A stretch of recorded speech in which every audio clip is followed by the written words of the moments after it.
काय तुझ्या लग्न किती दिवस झाले? झालं वर्ष आता. 1 वर्ष झालं. तिला काय येऊन राहिलं? काय येतं तिला? हे खरकटे भांडे पाहिजे. हे पाय भांडे निघून राहिले का तिच्याकडून?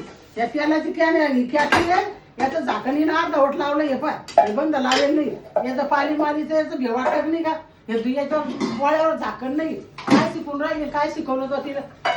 ते आपले ते आयता आणता 2-2 घास खाता पळता घरातलं कोण करेल हे? आणि उद्या 4 पावलं राहणे आणि स्वयंपाक करायचा तर येईन का काही येईल?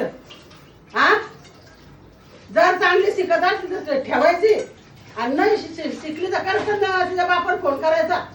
नाही तर गाडीत बसवायची नेऊन घालायची. मला इथून जायचं नाही. मग तिकीट कॅन्सल करून टाक. मी पूर्ण पोरगी वाटावर आल्याशिवाय मला इथून घरच वाढायचं नाही.